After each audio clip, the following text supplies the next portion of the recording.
म्हणता तुम्ही नाथबाबा, अहो यानं काय तप केलं का, साधना केली का, याला कुठे ईश्वराचा साक्षात्कार झाला का, गुरुचा अनुग्रह प्राप्त झाला आहे का याच्याकडे, याला आडवी रेख सुद्धा येत नाही, आणि तुम्ही म्हणताय की रामायण ते पूर्ण करेल. नाथबाबा म्हटले पहा ना कसं पूर्ण करताय. आश्चर्य वाटेल आपल्या सगळ्यांना.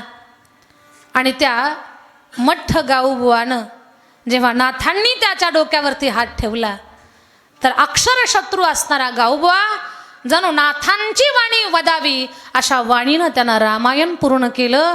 हा संताच्या संगतीचा, सहवासाचा, प्रसादाचा, कृपेचा प्रभाव आहे. लक्षात घ्या. हे नाथ महाराज खूप अलीकडच्या काळातले आहेत, आपल्याला कळावेत.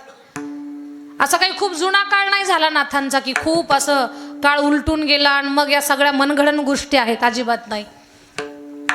रामायण तर लिहिलं त्या मठ्ठ गाऊबुवानं, जणू नाथांनी वदावी ती वाणी, एवढं सुंदर रामायण सांगितलं. आणि त्या गाऊबुवाला काय महिमा प्राप्त झाला की आत बाहेरल्या नाथाला नाथांची समाधी आहे, आणि नाथांच्या समाधीचं दर्शन घेऊन मंदिराच्या बाहेर फेरा घालून आलात की उत्तर दिशेला गाऊबुवाची समाधी आहे.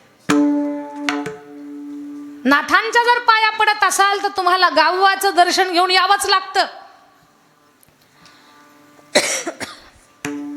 माऊलींच्या कृपा आशीर्वादानं रेडा वेद बोलला, आणि नाथांच्या कृपा आशीर्वादानं शरीरानं नाही रेडा, पण बुद्धीचा जर विचार केला तर काहीच फरक नाही असा गाऊबा रामायण बोलला. हा संतांच्या सहवासाचा परिणाम, हा नाथांचा प्रभाव आहे.